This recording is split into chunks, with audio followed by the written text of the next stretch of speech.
Okay, guys, welcome in today. Little bit of technical difficulty there, but nothing on your side. I'm sure it's all user error, so don't even worry about it. I'm hoping that we're up and running now and that we can get participation if I realize it's Memorial Day. Hopefully what that means for you guys, since you're upstart entrepreneurs, is that you worked your asses off around the clock 24/7 all the time. Maybe this is a day you might could slow down and be a part of this and listen, learn. I already have a giant list of questions here. Hi, Jennifer and Sean. Thanks for jumping on. Thank you for submitting all the questions. This really helps a lot to get me started. Now, in full disclosure, the reason why I'm sitting outside in a soaked tank top is because I just got doing one hellacious workout. And I just got done with that, and I got back here to the house, and I realized it took longer than I thought it would, because I'm not in shape the way I used to be.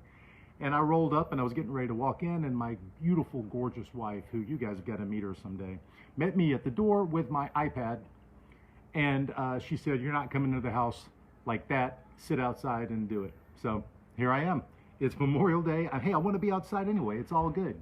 So you guys are here with me, and appreciate you. By the way, this is something that we hear about, right? On Memorial Day, CrossFitters, and the first rule of Fight Club is you don't ever talk about Fight Club. The first rule of CrossFit is that you tell everybody. When I was a hardcore CrossFitter, I told everybody all the time. And today I just kind of got up and said, you know what, I'm going to do the Murph. And the Murph workout is a weighted run, like you wear a vest or you carry a medicine ball, and then you do 100 pull-ups, 200 push-ups, 300 squats, and then you do another weighted run. And I did that, and I used to be able to do it in about 30 or 40 minutes, and today it took me an hour and 10 minutes. So I'm getting a little bit older, and I'm getting back on the stick. And but one reason that you'll find lots of business coaches, particularly because I'm in that world, I know a bunch of people, they're almost always, these guys are obsessed with, and I'm not saying I'm obsessed with it, I used to be, fitness, Ironman, and all that. They go trekking, and I've done that stuff too, and I love it. I think that's because there's an art to learning how to do hard things. Okay? As entrepreneurs, as people, we begin to learn, we begin to do stuff, and it begins to suck, and then we might decide to quit, and you learn how to not quit. And let me tell you, in my entrepreneurial journey, that's really come in handy. Quick aside, I had a company here in Nashville, which somebody actually referenced here in one of the questions, which is nice. Music City Tents and Events. And when we started, and I started that out of my garage with a partner in 2002, January 2002, it was really difficult for the first 8 years or so. And by the way, Sean, I've got all the questions printed right here in front of me, so thank you for dropping them right there, but I got you covered. You can stop copying and pasting. Man, we had roadblock after roadblock. I mean, like, it was always no. It was go until no, and then go another way, go until no, and then go another way. So as we're talking through this stuff, and as you guys are taking the time on Memorial Day to hang out and get better, man, the best thing I can do is just keep encouraging you guys. Never, ever give up. And thank God you're in a group like this where you can encourage each other. Friday flex, right? People flex, and they're having, yay, yay, great. What about when somebody's having a shitty day, right? And they need your help. You got to be there for them there. Be there for them then as well. Maybe even more. Encouragement's really important. So I've got a ton of questions. I'm going to start to roll through these. I want to get through all of them. I'm not sure that I will, because I want to make sure that we have a lot of value. I'm going to take them in order, right? So first one here, let's jump to the action. Cheryl, what's up? Shelly, Meryl, how are you? Gerline, or Jerline, I don't know how to say that exactly, Coughlin. She said, hey, JT, in our business as the owner, how do we develop more confidence, especially when we speak to vendors, employees, ultimately customers when we're selling? That's a great question. People love confidence. It's a great sales tool. It's a great tool for anything, let's be honest. Dating, everything else. People who are confident are attractive and magnetic. You can fake it. There's no way around it. I've done it the better part of my whole life, right? When you're a kid and you're a teenager and you have low self-esteem, and then you decide, hey, I'm just not going to do that anymore. I'm going to believe that I'm the coolest MFer on the planet, and if I believe it long and hard enough, everybody else will believe it too. And that's been that's something that's worked for me over the course of my life, really. Even in my dark, when I feel like an imposter in the dark, right? And then I look in the mirror and I put cold water on the face and I say, no way, man. Coolest motherfucker in the world. Let's go to work, right? And that's how it has to. So you can do that for yourself. You can trick yourself into feeling confident. That's one thing. What I like even better is to actually be confident. And what I mean, and one way to do that is to believe in your product. Believe in what you're doing. You know, you don't reference here what you're doing, and that's fine. I just want to challenge you to do this. And like Shelly, Nick, and Brianna, and some of the people who I met last year, and we did a little workshop. And I challenged them. I said, I want you to drill down to why what you're doing is really, really important. I don't care if you're selling a product. I don't care if it's performing service. I don't care if you're teaching people how to do stuff. So the exercise goes like this. You sit down and you write down, what do you do? And you write it down. And then the next question is, why is that important? And then you write something down. Justify it. All right. And the next question is, why does it matter? And it can take a while, and it can get old, and it can also change your whole life. Okay? Because if you read, there's a book called Why, Develop Your Why, by Simon Sinek, S-I-N-E-K. You should read that book. Number one, it's fascinating. Number two, it'll help you. Once you can drill down as to why whatever you're doing is important and it really, really matters, you will have a new level of confidence that you carry with you into any sale, into any conversation with a potential employee, into any advertising. And keep in mind, it's not an advertising exercise. It's not. And the only reason, and great, Gerline, you said you'll read it? Great. Consider this. It's not an advertising exercise. It's so much more important than that. Forget about it. It'll change everything. It'll change everything about the way you do business. It'll change how you price. It'll change who you hire.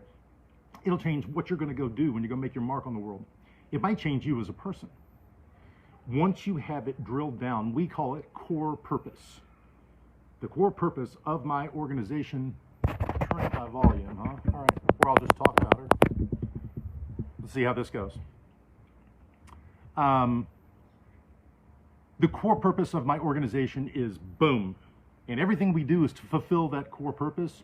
You will automatically be more confident. Whether you're talking to outside people, inside employees, whatever, you will become more confident when that happens. I think typically when people lack confidence, I'm not sure they have they have something to be all that confident about, or they're just not sure what it is. So go do that exercise. You can look it up almost anywhere. There's a book called Scaling Up. It's kind of the bedrock of the work that I do, at least. And the first thing we do is, thank you, Natasha, appreciate you. The first thing that we do is we drill down, like if you look at the one-page strategic plan, which is in the book Scaling Up, and whether it's Traction or whether it's Six Sigma or any of these other business things, like I don't even care if you use Scaling Up. I don't care if you get a coach, although a coach will make it go better faster. That's all. So if your time is important to you, you might want to pay money for a coach to make it go faster. No big deal. All of those are predicated on you must have a foundation for your business. Core purpose is the number one thing, core purpose. Once you've discovered that, core values. Core values, all that really means is who must we be to fulfill our core purpose? That's all. And then the last one is big, hairy, audacious goal. 10, 20 years, what are we going to go do? We're going to go kick ass in this industry and we're going to be at $1 billion a year, or we're going to be household name, whatever, right? So that's a good place to start. Work on your core purpose. Once you feel really, really good about that, you will be more confident. Okay, I hope that's helpful. All right, let's go to the next one here. This is Alex. Alex said, is it necessary, does it help to share your basic numbers, such as overhead and fixed costs, with managing staff? The directors of our child care centers are in charge of billing our clients. They don't fully understand the cash flow. Do I share with them just the amount it takes to break even, to be profitable? Or do I give them the number of enrollment required for those metrics? All right, Alex, thank you. Thank you for asking this. I can guarantee you that Shelly, Edwin, Sean, those guys know what I'm going to say. If you want to have a chance in hell at hitting your profitability numbers, it is possible you should tell the people doing the work what those numbers are and how to achieve them. Don't just, would you just push an athletic team out on the field and say, hey, go play, and not show them the scoreboard? Where's the sense of urgency? What do they even know? Why is it even important? What do they even know what to do, right? So, and I know, believe me, I know that it's risky, because you've got hourly people, you've got people who you're paying, and then when they see that you're really, really profitable, they're gonna be mad, right? They wanna share in the profit, and I get it, man. I've been there, Alex. Exactly this question, I asked my coach the same thing. And he came back at me and said, hey man, tell your people what profit you want to drive, only if you want to achieve it. And if you're afraid that your people are gonna resent you and they're gonna like squeeze you for more money or something, you have the wrong people working for you, right? And there's something we say all the time, brother: if you can't change the people, change the people, right? Go hire the people who believe in your purpose and tell them, hey, here's the reason why I want you to understand these numbers, because we have to drive profitability in our business, because if you're not profitable, you don't stay open and they don't have jobs anymore. That's number one. Here's another thing you can do. It's called the dollar exercise. And man, I really wish I had a whiteboard here, but I'm gonna do my best to describe this for you, right? I'm gonna use this piece of paper and maybe this will work. Let me see. No, things don't show up backwards on this. Is so cool. This is cool. Okay, one thing you can do is sit down with your team and write this on a whiteboard. Say, okay, guys, for every dollar that we bill out, how much do you think is profit? Like, how much do I get to keep? And because I did this, and the time I did it, I had about 50 employees, and I had them portioned out, right? Because over half of my employees were not English speaking, right? So I had my English speaking people here, and I had my non-English speaking people here, and I had like my translator guy standing right next to me, and I said, hey, whatever I say, you say it just the way I say it, right? And it was funny because he was Mexican and like 6'6", and I am too. So it was like, we had this big like song and dance going on up front. That was funny. Hey guys, out of every dollar of revenue we do, how much profit, how much do you think we get to keep? You're gonna hear things like 60 cents, 35 cents, 20 cents. They have no idea what profit means. They have no idea what it costs to do business. And when you tell them, hey guys, over the course of 2019, it was 4 cents. We were 4% profitable. You know? They know what the hell 4 cents means. And then all you have to do is say, oh, by the way, the first thing that happened is Uncle Sam came in and took half of it. So let's take that to 2 cents. And out of those, what do you think those 2 cents go, guys? It's to growing the business. It's to leasing more trucks. It's to buying equipment. It's to buy forklifts. It's to get a bigger space for us to work in. That's where that money goes. And Greg Crabtree, now this is another one, book alert. I mentioned Why by Simon Sinek. You should read Simple Numbers by Greg Crabtree. I'm not saying that you guys are simple. I can guarantee you, damn near everybody on this has a better, not better. I know the numbers just fine. I just don't love them, right? I'm not interested in them the way I'm interested in other stuff. So Greg Crabtree, Simple Numbers, you read that book and you can easily digest what profitability means, what healthy profitability means, cash flow and the like, and you can explain it to the people who work with you. And I suggest that you do.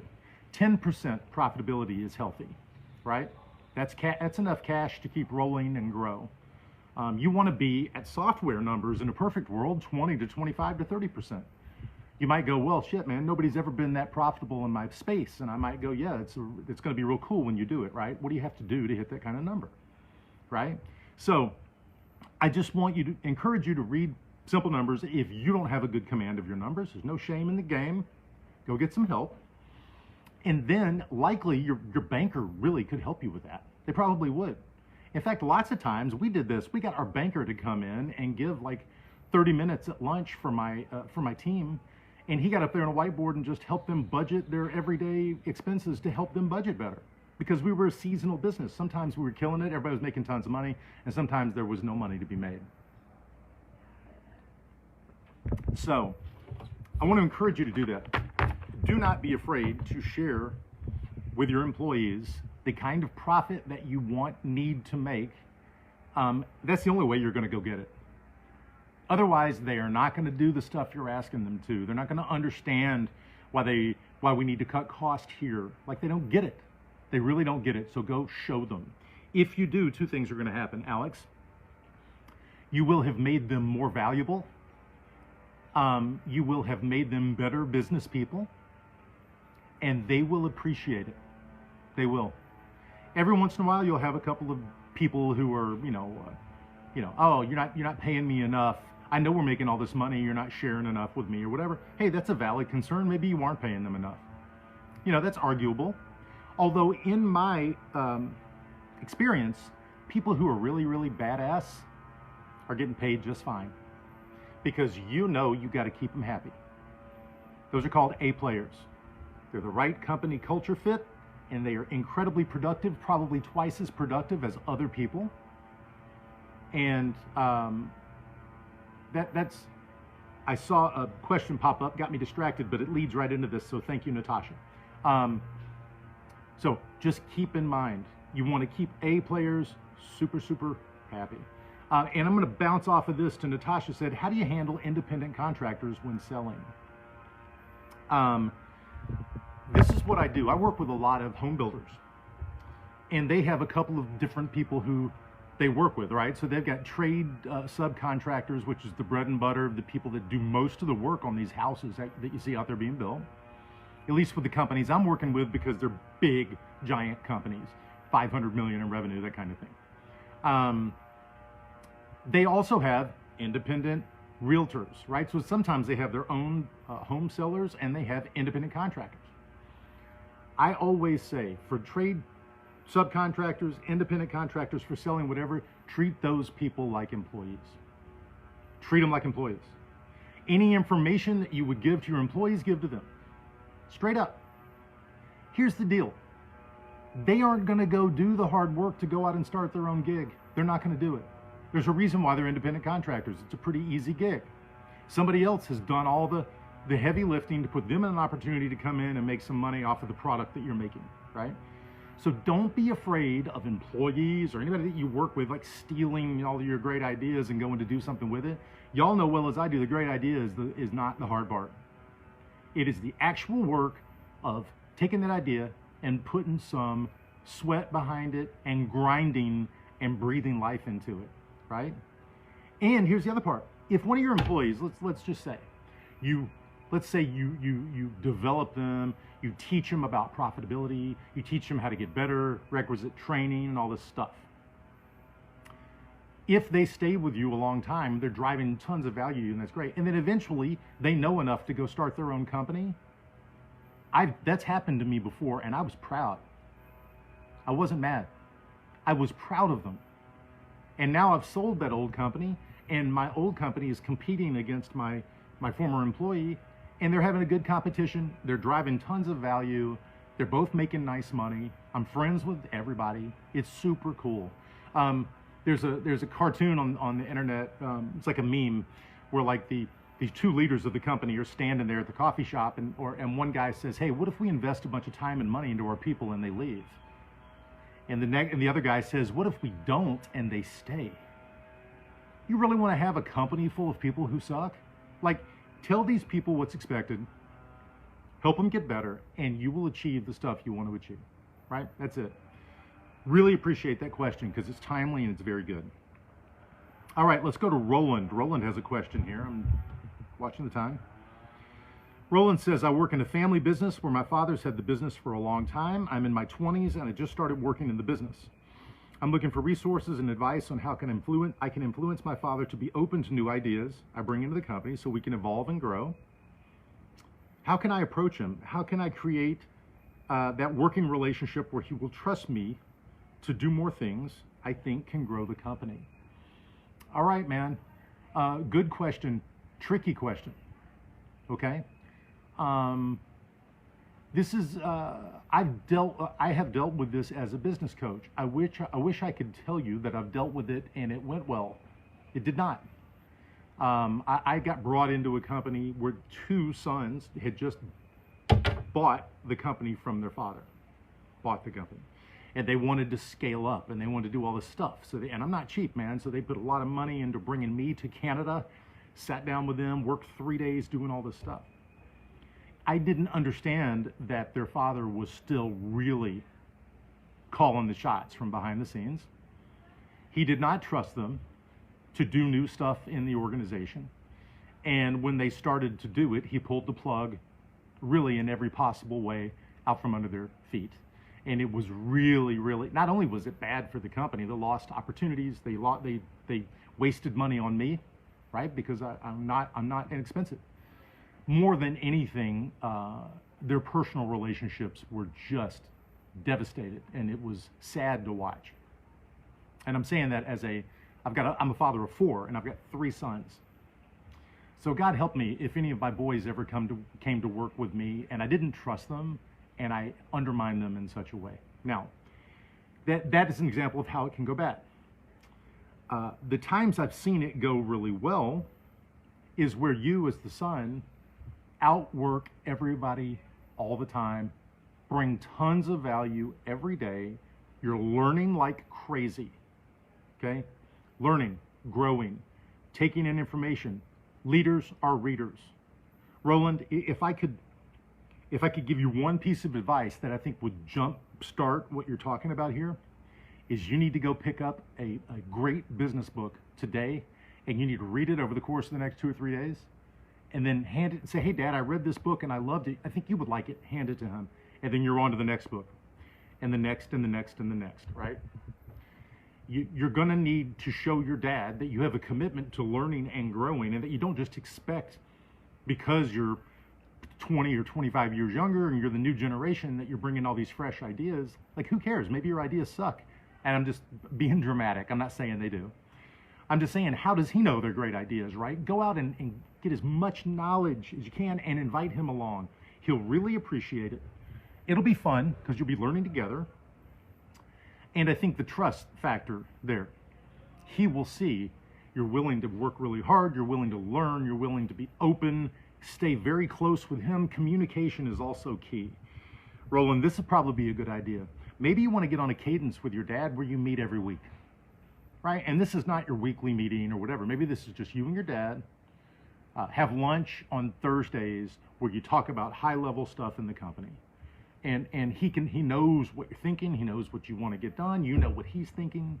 That'll help a lot too. So I know I'm pretty general there, but I think that's the beginning of really making it cook. And be patient, bro. Like, be patient. You know, you're working for the family business. You're in your 20s. You just started. Be patient, man. You got the rest of your life to be the man. So, like, just be cool, work closely with your dad, and be open with him. And I think that'll help a lot. That's a very good question. Maybe the best one I've received. Thank you. All right, here's Zach. And Zach name-checked my old company, so thank you. When I was out selling for Music City Tents, how did you best find your client's budget to know whether they were qualified prospect or could even afford your services? I sell high-end security cameras. Some of my competitors' products are cheaper but inferior in quality. Would doing a SWOT for my business help? Yes, absolutely. So a bunch of great questions there. Do a SWOT for your business because it's going to help everything in general. I'm going to tell you all what a SWOT means now. So write this down, right? You can also Google it, right? It's no big secret. But if you got something to write with, write it down. You want to list out all of your strengths, weaknesses, opportunities, and threats, okay? Strengths are things that you guys do internally really well, better than other people, right? Sounds like one of your strengths is probably your product. You've got high-end, really great quality product, right? That's a strength. Boom, perfect. Competitors don't offer it. Love it, okay? And these things must be internal to your organization now, not aspirational. Like, they're true right now. And they got to be internal and they must be real, right? So strengths, right? And then what you want to do is over time, and you want to say, hey, over the next 3 months, we want to protect our strengths. So we want to make sure if it's our high quality, newest, latest, greatest inventory, we probably are doing research and development to make sure we always have the high end shit that we're selling. And like our competitors are not catching up with us. So that's something you can do, touch on. It's like spinning plates, right? You want to spin that plate. Okay, weaknesses. Weaknesses are not a lot of fun to talk about, but we all have them, right? These are things that internally we are weak on, and they're slowing us down. They're costing us money. They're costing us sales. They're an issue that we need to do something about, okay? And you just go ahead and list those out. We have a lack of a sales structure. We have a lack of X amount of processes. We have a lack of training. We have a lack of training for our customers. And that's a weird one, but like if you trained your customers to understand the difference between a great camera and a shitty one, you wouldn't have to justify the price.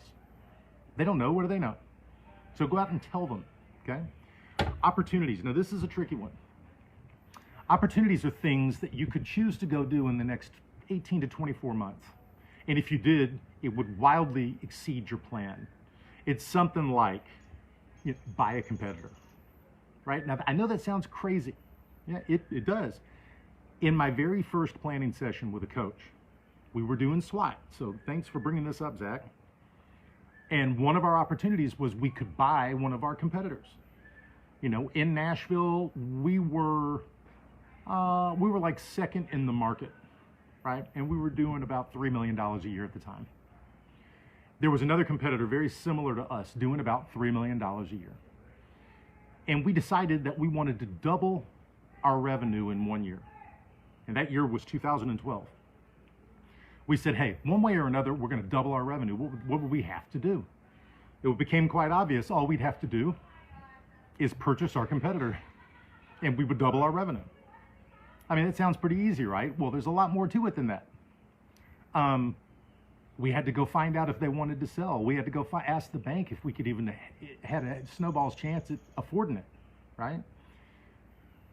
However, we decided we wanted to do that. We approached her, the lady who owned the company, which is the company that I started at, which felt good. And she was over it. We were kicking her ass every day. Anyway, she didn't want to fight us anymore. She wanted to get paid out. And so we worked it out, and we acquired her company and about $3 million in revenue, and we didn't need one of her employees.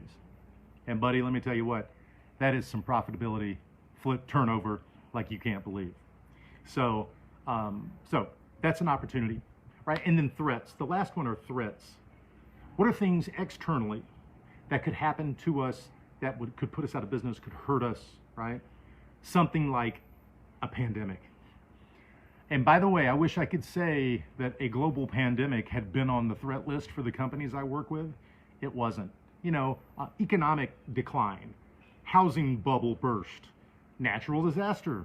Those are things, the labor market drying up. Like those are real threats that people mitigate against every day. But nobody really saw the damn coronavirus coming. Well, guess what? It's going to be on the threat list from here on out. So you do your strengths, weaknesses, opportunities, and threats. Boom, boom, boom, boom, boom. And then you want to go back and you want to pick one of your strengths that you want to go and protect and you want to do something about. Go find one of your weaknesses that you want to do something about.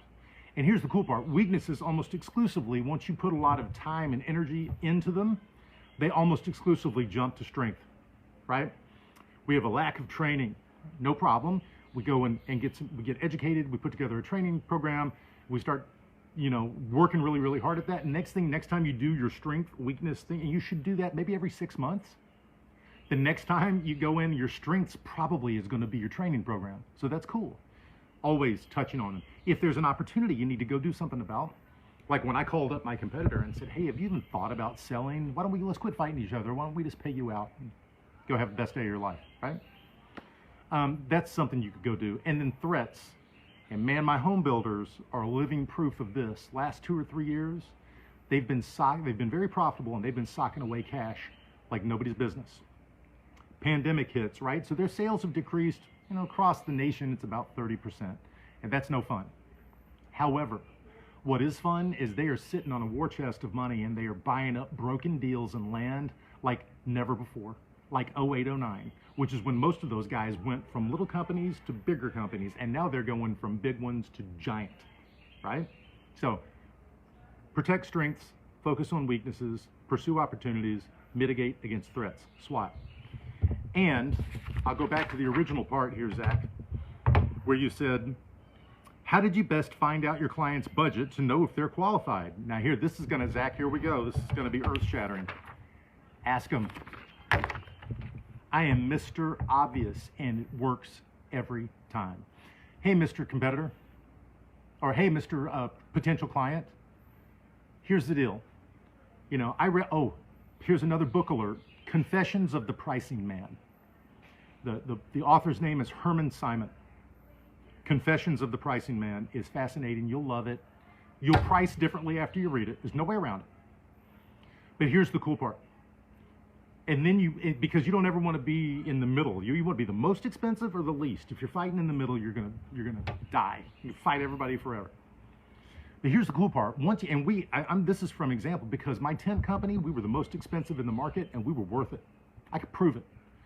And from a coaching standpoint, I'm just throwing this out there. When it comes to coaching, I'm very expensive, and I'm worth it, right? And so what do I do when I'm talking to people about it? Am I going to do coaching with them? I ask them the very first thing. I say, hey, to work with me is going to cost about $100,000 a year. Can you afford that?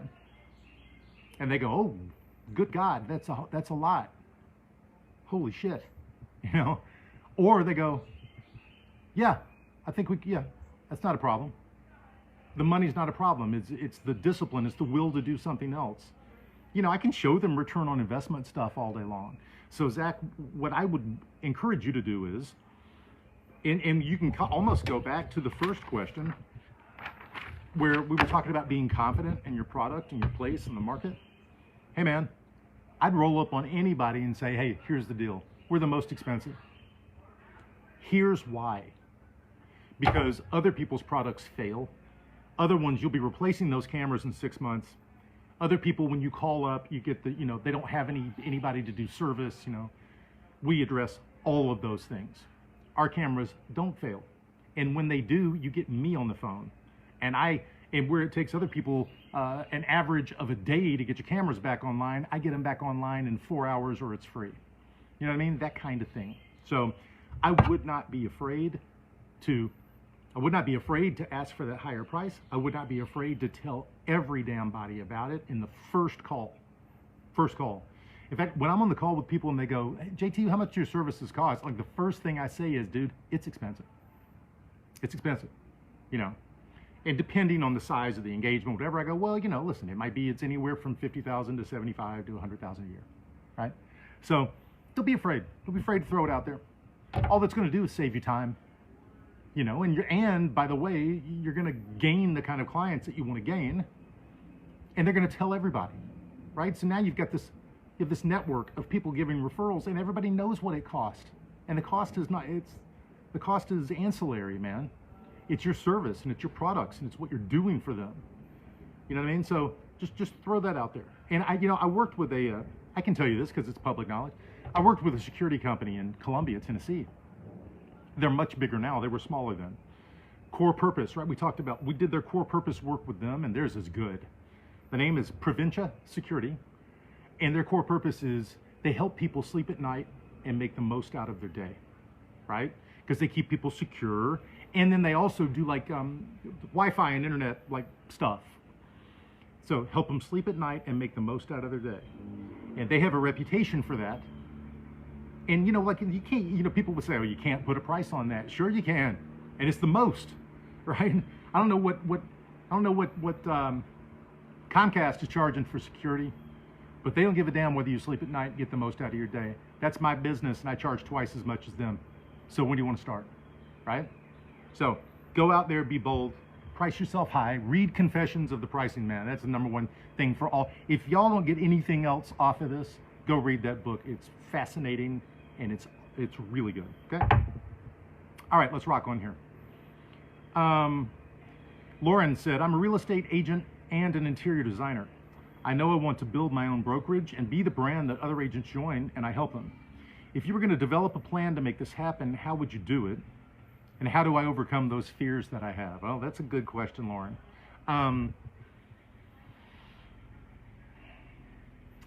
Overcoming the fear part. Listen, you're always going to have fear as the stakes get higher. No shit. No, more money, more problems, right? And that's for real. I'm just telling you. You know, I know y'all are sitting out there, right, saying, man, I wish I had all this money, and that's great. And I'm saying I've got a ton of money. I damn sure have a lot more than I used to. More money, more problems. There's fear. The stakes are higher, right? I got investments I'm watching, I'm afraid. I didn't used to have those investments. I didn't have the fear, right? So get over yourself on that one. But this idea of build your own brokerage, be the brand, you know, what I would do is build out a business plan first to make sure that the numbers hold water, right? Make a plan. Here's the cool part. Like I've done coaching with companies that were pre-revenue. Like all they had was investment dollars and an idea, and we built a business plan to see whether or not it was viable. And as soon as we figured out it was viable, we just started doing it. You know, like the tent company, literally. I mentioned we started in 2002, man. Like we bought some tents used out of Alabama, and we went to Old Time Pottery and bought 300 place settings of some cheap dishes, and we just started doing it. And it was risky. It wasn't as risky. I mean, I think we put $30,000 into it. So I think the number one thing, Vanessa, would be put together a plan, figure out how much money you have to risk, and make sure you're okay with it. Make sure it's not going to cripple you for life or something, right? 30 grand, not the end of the world. It's the price of a car. If the whole company had gone to shit, I would have paid it off over the course of 2 or 3 years and gone and got a job and done something else, right? So you're never going to get over that fear, but you know what? You can kind of get comfortable with the idea of being afraid, right? And that might be a more important lesson. So I'd love, and if you do that, hey, reach out to me. All of you guys, feel free to reach out to me, JT at petracoach.com or JT Terrell online at gmail.com. Whichever one you want to, but if you're a Gmail user, shoot me a Gmail, okay? All right. Let's go over here to Allie. 2 questions. She wants to grow $1 million business. She's close to 6 figures now. Question number 1, when scaling from 6 figures to 7 and then to 8, I like the sound of that, what are the key areas for me to focus on as a business owner? I know I need to build out scalable sales and marketing process, but I've never done that before. Yeah. Okay, so, it's so tempting to want to go and build out that.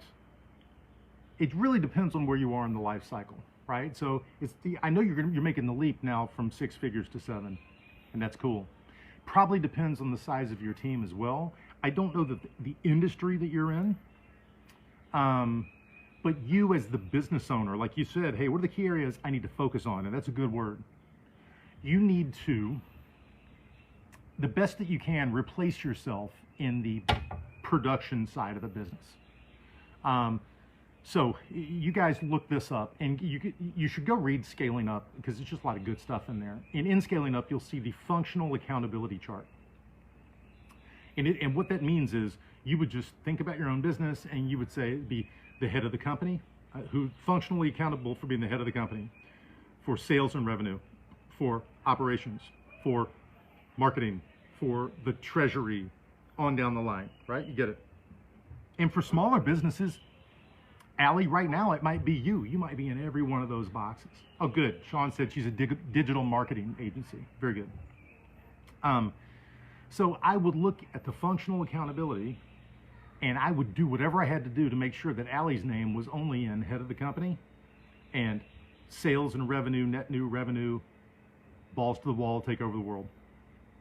And I'd have other accountable people in those different areas of production, of even, you know, off-site accounting, third-party accounting.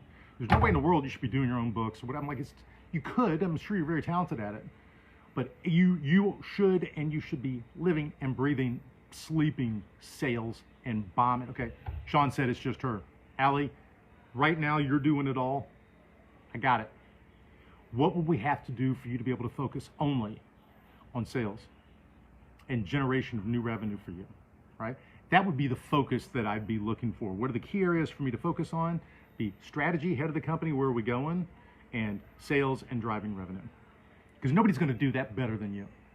And by the way, I've got a client in New Haven, Connecticut, Impact Digital Sales and Marketing. And they are huge, and they're awesome, and they might be the most talented people I've ever worked with. And it's just a trip to watch their business model and the way that they work. I don't know if you've ever done anything with them or collaborated. Oh man, I'll tell you what you should do, Allie. This will be good. It's Impact Digital Sales and Marketing. Go onto their website. They've got a thing coming up next week, and it is specifically about sales and marketing for digital marketing agencies.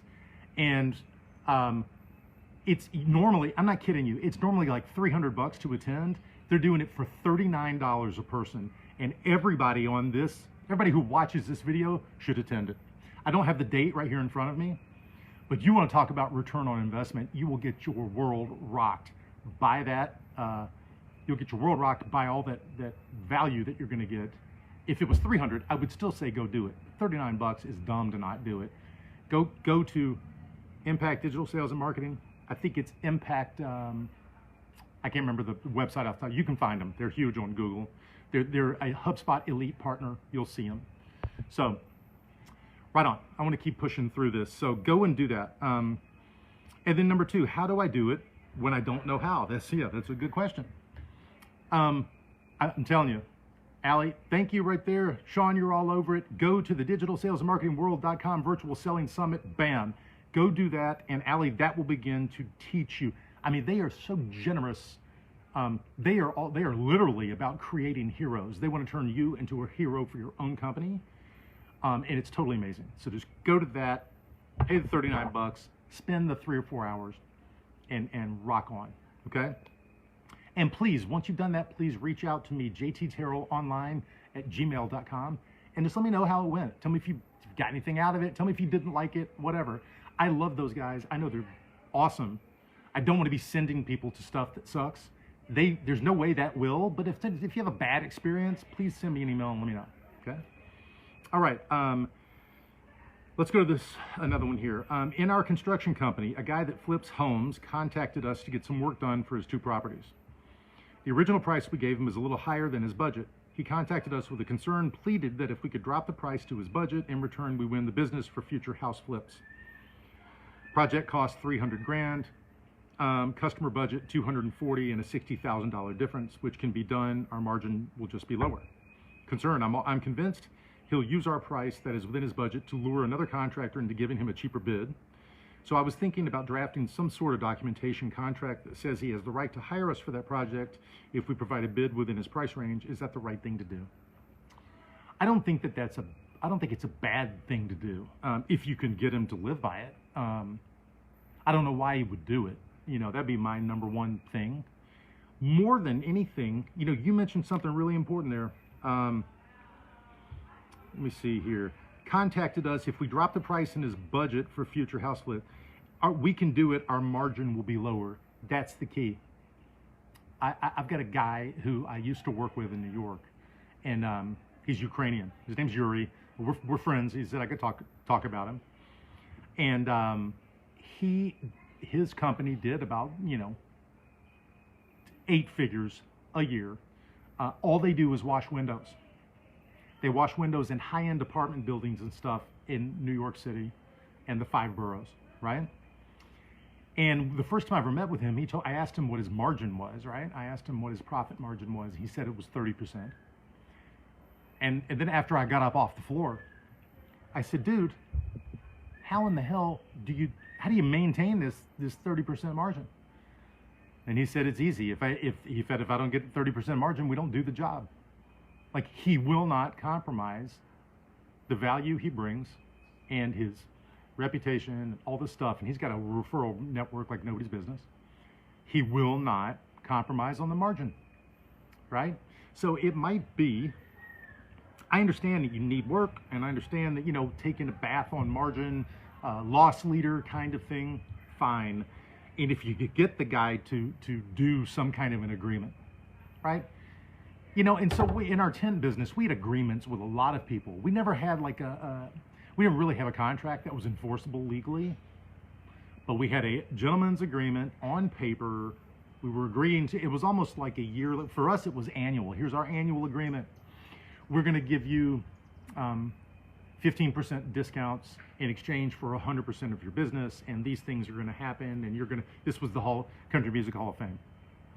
And JT and his wife get to go to the Country Music Hall of Fame dinner and sit next to Garth and Trisha, and on down the line, like all of this stuff that we're gonna do. And so that might be something that the guy would sign. I don't know if he would allow himself to get locked in to, I don't know if he would allow himself to get locked into a construction agreement sight unseen, and I don't know if you've done work with that guy before. And maybe you just need to do some jobs for him, and number one, you might find out, hey, this guy's really easy to work with. We don't mind taking a little less margin because it's easier, we can do it faster. So you might have to have a little history going with him. And then once you do, maybe then you can approach him for the agreement. It's not a bad idea. I just don't know if the guy will do it. All right, we're coming up on time here, and I know that there's a couple in. I've got another question here to add. This is from Denzel. By the way, Denzel, I love all your movies. Big fan. One of the challenges I'm facing in my business is facing more direct relationships with real estate agents, escrow officers, title companies, real estate attorneys, lenders, mortgage loan officers. I am a signing agent, which means I am a notary public. I help guide borrowers and buyers through closing docs. If you were me and you were looking to build your business into something else over 7 figures, what are some of the first steps you would first do to start growing this thing? All right. Wow. If I were you and I had that kind of access and that many relationships, all right, here's something that you could do. As long as you put together a business plan, we mentioned that earlier. What would it look like for you to expand? What's the easiest thing that you could go get into that could be lucrative that other people don't want to do? But here's a powerful thing that you could do, especially now, right? So I'm going to go off on a little bit of a tangent here. I know it's going to be helpful, and especially now. Okay, this whole COVID thing, pandemic, right? Shut everything down. People are still, like, they're starting to wake up to the idea of not working from home, but things are far from normal. So Denzel, you have access right now to people in a way you never have before. People you could never get on the phone and talk to and have conversations with, you can get them, right? So it might be that any one of these different things that you're thinking about building out and going into, maybe you want to go ahead and have conversations with kind of the top people in these different fields, and just, hey, can we get you on a Zoom call?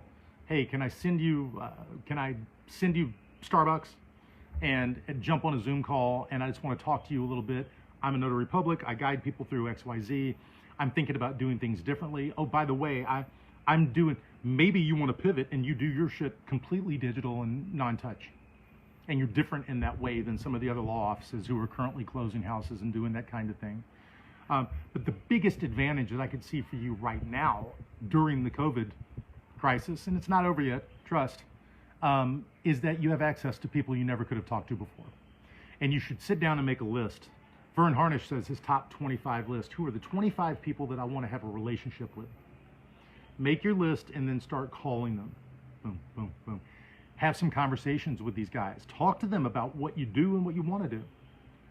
Gain some of their knowledge, their wisdom. Nobody's going to steal your idea, right? There's no new ideas under the sun. There's only people who will go out and breathe life into it.